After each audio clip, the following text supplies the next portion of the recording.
हर खबर पर आपकी नजर बेताब समाचार।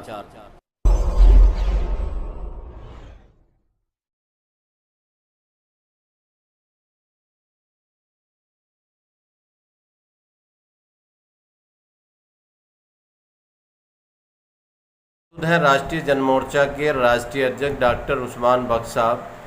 डॉक्टर उस्मान बख्श साहब, आज जो आपने मीटिंग रखी है इसका क्या उद्देश्य है?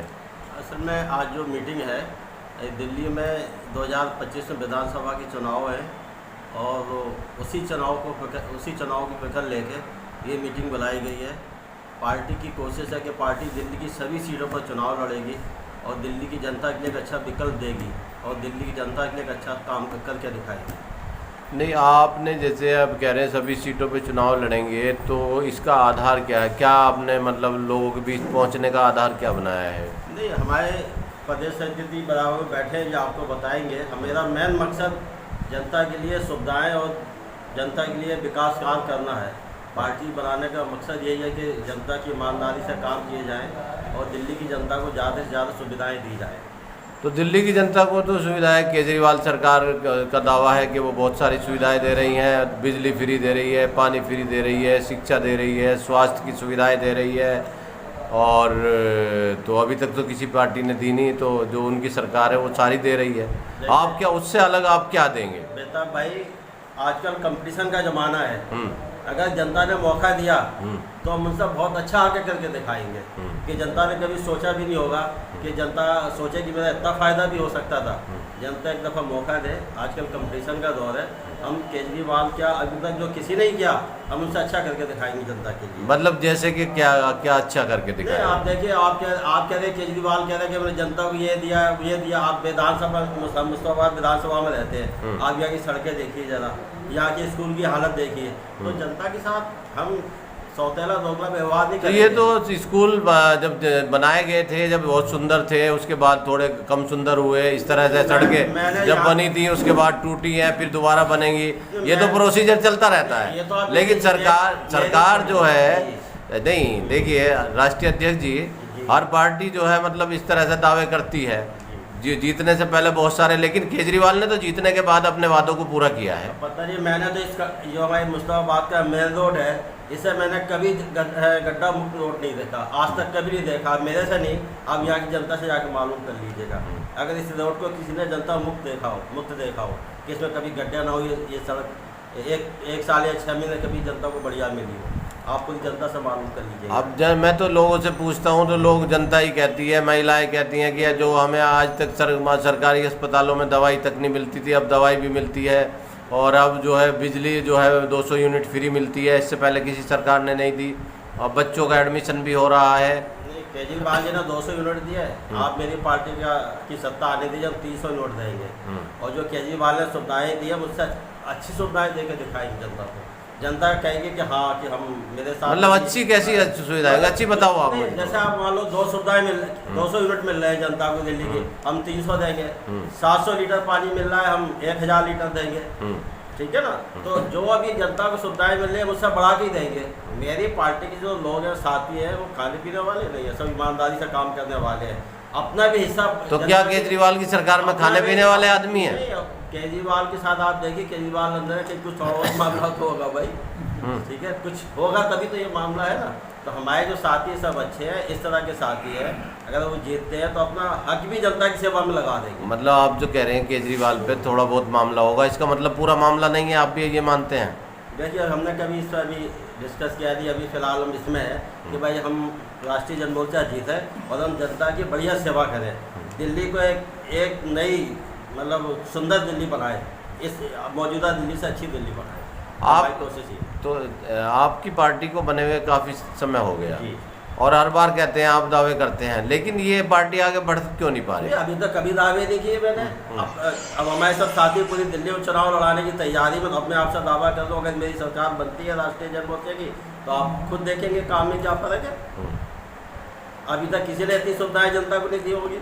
आप एक दफ़ा पार्टी को सत्ता में तो आने दीजिए, फिर हम आपको फर्क दिखाएंगे। नहीं, सत्ता में तो जनता लाएगी ना, जनता ही। वही तो कह रहा हूँ। तो आप लोग जनता के बीच में क्यों नहीं जा रहे हैं? आप जो जनता के बीच में जाइए ताकि जनता आपको लेके आए। सब साथी लोग जनता के बीच में जा रहे हैं और जनता के लिए कार्य भी कर रहे हैं। ऐसी बात जनता के बीच में है।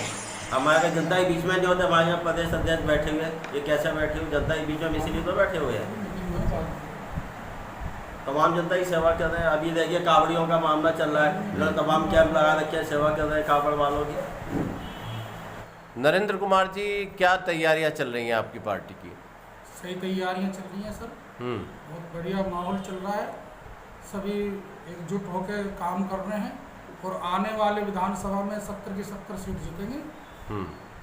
नहीं, ये जो आपने 70 की 70 सीट जीतने का दावा किया, तो ये तो अभी तक दिल्ली में कोई भी सरकार जो है, किसी भी पार्टी ने 70 में से 70 सीटें नहीं जीती। किसी सरकार की नहीं आई, हमारी पार्टी की आएंगी सर। किसी की और की आई नहीं आई, हमारी आएंगी। 71 भी आ सकती हैं? 71 क्यों आएंगी सर? अच्छा, 71 पॉपुलेशन बन जाएगी तो 71 भी आएंगी। अच्छा, तो उसका आधार क्या है आपके पास? नरेंद्र कुमार जी, किसी बात को कहने से पहले आप जो है जनता के सामने, आप जो है मतलब जनता के लिए आप जो प्रदेश अध्यक्ष हैं, और आप ऐसी बात कह रहे हैं कि हम 70 में से 70 जीतेंगे, तो किसी बात को कहने से पहले तोल लीजिए और आप ये जनता को ये बताइए कि आप इसका आधार क्या है। आपके पार्टी अभी जनता के बीच पहुंची भी नहीं है और आप 70 का दावा कर रहे हैं, तो ये नेताओं को झूठ बोलने की जो है बीमारी होती है या ये आदत होती है? नहीं, झूठ का कोई मतलब नहीं है सर। जो भी जन सेवा है, जो भी जन सुविधाएं हैं, वो हम सारी उपलब्ध कराएंगे। मेहनत कर रहे हैं, डोर टू डोर जा रहे हैं, घर घर अपने प्रोस्पेक्टर हम दे रहे हैं। ऐसा नहीं है कि हमें जनता पसंद नहीं करेगी। क्यों नहीं पसंद करेगी? जनता आपको क्यों पसंद करें? आपने ऐसा क्या काम किया है जनता के लिए? बताइए, आपने क्या काम किया? सेवा में जो भी महत्वपूर्ण चीज़ें होती हैं, जैसे कि हॉस्पिटल हुआ, अपने खाने पीने की चीज़ें हुई, या फिर रोज़मर्रा आने जाने के कन्वेंस हुआ, हम सभी चीज़ों में जो है, जो मौजूदा सरकार से जिससे त्रस्त हो गई है जनता, उससे हम 100 गुना ज़्यादा काम करके दिखाएंगे। चलिए, 100 गुना तो बहुत ज़्यादा हो गया। अगर 2 गुना भी हो जाए या 1.5 गुना भी हो जाए, तो ये जनता की 70 सालों के बाद भी इतनी समस्याएं ना होती। राष्ट्रीय राजधानी क्षेत्र दिल्ली में है हम, और दिल्ली में यहाँ जो है सड़कें टूटी हुई हैं, अस्पतालों का बुरा हाल है, मरीजों के पास जो है मतलब वहाँ जो बेड नहीं मिलता, उनको भर्ती नहीं किया जाता, उनका समय पे इलाज नहीं होता, समय पे ऑपरेशन नहीं होता। आप कह रहे हैं कि मतलब तो नेता इतना काम करेंगे? ये जवाब तो आपको केजरीवाल जी देंगे ना जेल में। नहीं, ये तो जो भी नेता बन के आता, अगर कल आपकी सरकार आ गई, तो आप भी फिर जो कोई दूसरा आएगा, आप कहेंगे वो जवाब देंगे। हमारी सरकार आने दो ना। हाँ। तो आप हमसे पूछना। अभी तो केजरीवाल से पूछो ये बात आप। हाँ, कि भाई क्यों नहीं हो रहा है, क्यों से सड़कें टूट रही हैं, क्यों बेड पूरे नहीं है। भाई हम जन सेवा में हैं। नहीं, आप क्या मानते हैं क्यों टूट रही है ये? क्यों टूट रही है? भ्रष्टाचार है सर। अच्छा, राजनीति में भ्रष्टाचार आ गया है। सर, जो चीज होनी चाहिए वो चीज नहीं हो रही है तो भ्रष्टाचार ही। तो ये भ्रष्टाचार से लिप्त क्यों है पार्टियां? पार्टी अब वो क्यों है वो तो वो जाने ना। हाँ। उसमें हम क्या बता सकते हैं? हमारा कोई शेर थोड़ी है उसमें। हाँ। कि भाई हम हमारे को आप लपेट रहे हो। नहीं, ये तो पार्टियां तो सारी भ्रष्टाचार में लिप्त है ना। क्यों है सारी? हम तो नहीं है सर। हमें बताओ हमने क्या कर दिया। मतलब और कौन कौन सी पार्टियां हैं? बीजेपी रही, आपकी आम आदमी पार्टी रही, जो भी मौजूदा सरकार चल रही है, ये सब भ्रष्टाचार में चल रही है। और आप कितने % हैं? हम कितने % है? हाँ। हम तो 0% है। हमारा कोई मतलब ही नहीं है भ्रष्टाचार। मतलब अभी आपको मौका नहीं मिला है? मौका नहीं मिला कह सकते हो, या फिर हाँ। और भी कुछ कह सकते हो। हाँ। पर आगे हमें मौका देगी जनता। तो मौका देगी तो उसके बाद आप उसका हिसाब चुकता करेंगे? हाँ, बिल्कुल करो सर। हाँ। हाँ। अभी आप आम आदमी पार्टी से हिसाब चुकता करो कि ऐसा क्यों हो रहा है, बेड क्यों नहीं है। हमारी सरकार आएगी, कोई बेड की कमी नहीं होगी। किसी भी हॉस्पिटल में आप जाएंगे, इलाज फ्री होगा, दवाइयाँ फ्री होंगी।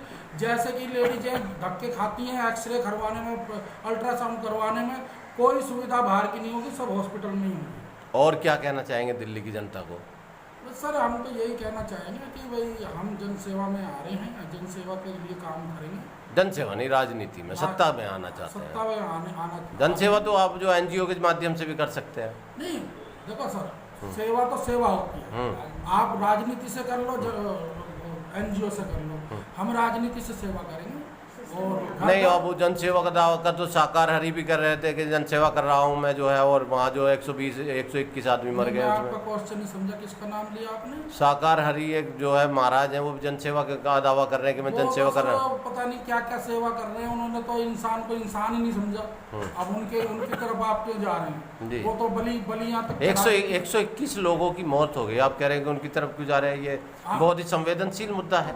देखो सर, हाँ। ऐसा है, आपको इसमें कोई दुख नहीं है? आप इतने प्रदेश अध्यक्ष होते हुए भी आप जो ऐसी बात कर रहे हैं। मुझे पूरा दुख है, हाँ। मुझे पूरा दुख है, लेकिन मैं वो जनता के लिए नहीं बोल रहा हूँ। हाँ। मैं वो ढोंगी बाबा के लिए बोल रहा हूँ, जी। जो उनको प्रोपेगेंडा देता है, झूठ बोलता है, अपने पास बुलाता है, कोई सुविधा नहीं देता और मरने के लिए छोड़ देता है। तो क्या करना चाहिए उनके खिलाफ? जेल में डालो, जेल में डालो। आपने अभी इनका तक डिमांड क्यों नहीं करी? इनका- राष्ट्रीय जनमोर्चा ने कोई विज्ञप्ति, कोई प्रेस नोट इस के बारे में जारी नहीं किया अभी आपके तक। चैनल के माध्यम से प्रार्थना है और हम चाहते हैं कि वहाँ का प्रशासन उसे तुरंत से तुरंत अरेस्ट करे और जेल में डाले। ऐसे आदमी जनसेवा के लिए लायक नहीं है। ऐसे इंसानों को जेल में डालो। बहुत बहुत धन्यवाद। अरविंद कुमार बमनिया जी, राष्ट्रीय जनमोर्चा पार्टी जो है, जो आज आपने मीटिंग रखी है, इसका मुख्य जो उद्देश्य है क्या है? देखिए, आज की मीटिंग का मुख्य उद्देश्य हमारी मुस्तफाबाद सीट पे हमारे प्रत्याशी को फाइनल करना है। जी, तो किस प्रत्याशी को फाइनल किया गया है? इसमें चाहते हैं कि मुस्तफाबाद में हमारा हेडक्वार्टर है, तो हम चाहते हैं कि मुस्तफाबाद से हमारे राष्ट्रीय अध्यक्ष जी एमएलए का चुनाव लड़ें और वो भारी मतों से जीतें, जिसके लिए हम लोगों ने आज एक रणनीति तैयार की है, जिसके माध्यम से लोगों को आगे सारी चीज़ें धीरे धीरे पता चल जाएगी और आप लोगों को भी सब चीज़ें पता लग जाएगी। तो मुस्तफाबाद विधानसभा क्षेत्र में आम आदमी पार्टी के एमएलए हैं, इससे पहले भारतीय जनता पार्टी के एमएलए थे, उससे पहले जो है कांग्रेस के थे, तो आप कैसे मुकाबला कर पाएंगे जी? देखिए सर, बड़े बड़ी पार्टियों के एमएलए यहाँ पे रह चुके हैं, लेकिन मुस्तफाबाद की जो बेसिक आधारभूत समस्याएं हैं, जैसे रोड हो गई और उनकी स्वास्थ्य सेवाएं हो गई, बहुत सारे ऐसे चीज़ें हैं जो आज तक वो पूरी नहीं कर पाए हैं। और हम लोगों का प्रयास है, हम यहाँ के लोकल हैं, लोकल होने की वजह से यहाँ की समस्याएं हम बेहतर तरीके से जानते हैं और जनता तक हम पहुँचने की कोशिश करेंगे, जिससे कि अगर जनता को लगेगा कि हम उनके लायक हैं तो हमें मौका देंगे। सुभाष गुर्जर जी, राष्ट्रीय जनमोर्चा से आप लोकसभा के प्रत्याशी थे और आपने चुनाव भी लड़ा और आपने प्रयास भी किया होगा जब चुनाव लड़ा है, तो क्या कारण रहे कि जो जनता ने आपको नापसंद किया? कारण ये रहा कि हम जनता के बीच में कुछ लेट पहुँचे। जनता के बीच हम लेट पहुँचे, तो लेट पहुँचने का कारण रहा। तो आप लेट क्यों पहुंचते हैं? ऐसे लेट तो पहुंचना ही चाहिए, आपको नेता का काम तो पहले पहुंचना होता है, आप लेट ऐसा था, पहुंचते। किसी और की तैयारी हम कर रहे थे, जब एट ए टाइम उसने मना कर दिया तो फिर मजबूरी में हमने जो मैदान में कूदना था। यानी जो आदमी आपने तैयार, इस क्षेत्र से पार्टी रजिस्टर्ड है, इस क्षेत्र में राष्ट्रीय कार्यालय है, अगर इस सीट पर भी नहीं लड़ा जाएगा तो फिर किस सीट पर लड़ेंगे? इस वजह से हमारे पास समय था नहीं, लेकिन हम जो फिर मैदान में जिस आदमी को आपने तैयार किया था वो आदमी जो मैदान छोड़ के भाग गया। जी। और वो मतलब इस तरह के कितने आदमी आपके पास जो इस तरह के मैदान छोड़ के टाइम पे भाग जाएंगे? बीमार हो गया था भाई, मैदान छोड़ो, सारे थोड़ी भाग जाएंगे, सारे थोड़ी भाग जाएंगे, सारे मैदान में डटे हुए हैं। हमारे प्रमोद जी देखिए, इन्होंने मैदान में डट के मुकाबला किया है। नहीं, आपने तो कितना मुकाबला किया? आपने हमने मुकाबले पर तो थे, हमारे मुकाबले का तो कोई था ही नहीं। हमारे मुकाबले का कोई था ही नहीं। हमारे मुकाबले बताओ कौन था, आपको बताइए। आप पे ही आरोप है कि मनोज तिवारी से आपने जो है कुछ साँठ-गाँठ कर रही थी, आपको देखा गया मनोज तिवारी के कार्यकर्ताओं के साथ में। ये तो आप साथ में थे, उस टाइम मौके पर मौजूद थे। मनोज तिवारी के कार्यकर्ताओं के साथ आपको देखा गया है। ये जो मुझे लगता है कि आप कैंडिडेटों को लेके गए थे, आपने एक सुशील चौधरी को भी आप लेके गए थे, आपने उनकी डील कराई थी। अच्छा, उसमें से आपको कितना हिस्सा मिला?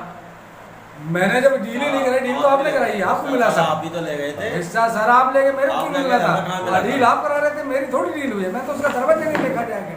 लेकिन उसके वोट मांगने जरूर कहा था कि आप कैंडिडेट बाद में हैं, पहले यहाँ के वोटर हैं, ये मुझे वोट चाहिए आपकी। आप ये इनकी तरफ इशारा क्यों कर रहे हैं? ये जो बेचारे कार्यकर्ता बैठे हैं, नहीं कार्यकर्ता नहीं है, नहीं, वो कार्यकर्ता नहीं है और पदाधिकारी हैं, वो कार्यकर्ता नहीं है, वो पार्टी के बिल्कुल स्तंभ है। अच्छा, पार्टी के स्तंभ है। हाँ। तो उनको के ऊपर ये इतना भार क्यों डाल रहे हैं आप? ऐसा मत करिए आप। बेतान भाई, आपके बीच में बात रोक रहा हूँ। अभी आपने एक शब्द कहा कि आपके क्यों यहाँ की जनता ने सुभाष जी आपको क्यों नकारा, शायद आपको पता नहीं है। सुभाष जी ने 27 लोगों को यहाँ हराया है अपनी सीट से। अगर 2-3 से हार गए हैं तो बाकी 27 को हराया अभी जनता ने नकारा नहीं है। जनता ने कैसे लगाया? मैं अध्यक्ष जी का धन्यवाद करता हूँ। मैं ये शब्द भूल गया था, लेकिन उन्होंने पूरे कर दिए। तो जब आप भूल जाते हैं वो तो आपको राष्ट्रीय अध्यक्ष जी आपके शपथ जरूर पड़ेगी, बिल्कुल जरूर पड़ेगी, एक दूसरे की हमें जरूर पड़ेगी। अच्छा, हम एक राष्ट्रीय जनमोर्चा पार्टी नहीं है, परिवार है। और क्या कहना चाहेंगे आप?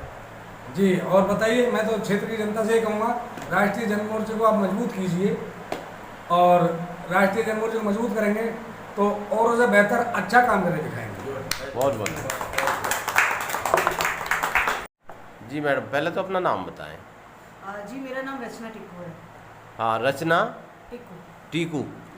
हाँ, कहाँ से हैं आप? दिल्ली से। दिल्ली से। तो राष्ट्रीय जनमोर्चा पार्टी में क्या पद है आपके पास?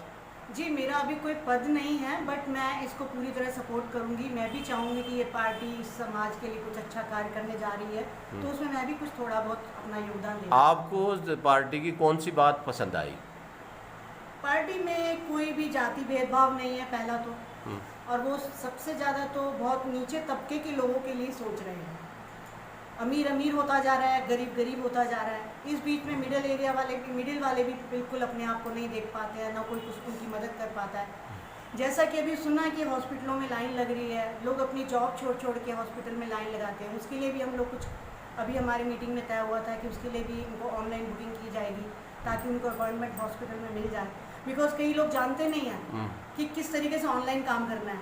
तो हमारी जो ये राष्ट्रीय जनमोर्चा पार्टी है, इसके लिए भी काम करेगी, और जितना सहयोग हमसे हो पाएगा या हम सबसे मिलकर हो पाएगा, एक परिवार की तरह हम उनके लिए कार्य करेंगे।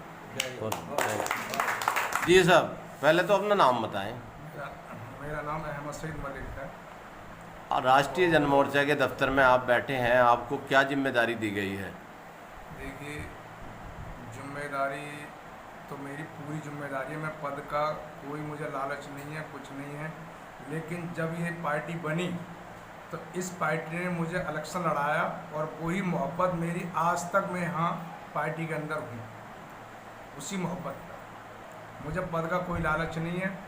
हम सब एक साथ हैं, हमारी पार्टी के सब लोग एक परिवार की तरह हैं। कोई यहाँ भेदभाव नहीं, कोई ऊंचा नीचा नहीं।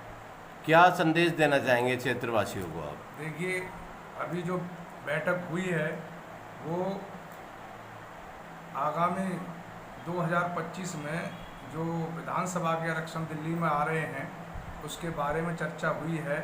और हम ये चाहते हैं कि ज़्यादा से ज़्यादा दिल्ली के अंदर विधानसभा के इलेक्शन हमारी पार्टी लड़े, इस पे चर्चा हुई है। और अभी आप सवाल कर रहे थे कि भाई पार्टी क्या करेगी, कि दूसरी पार्टियों ने मतलब 200 यूनिट माफ़ कर रखे हैं, औरतें डीटीसी बस में फ्री जा रही हैं, 700 लीटर पानी फ्री मिल रहा है।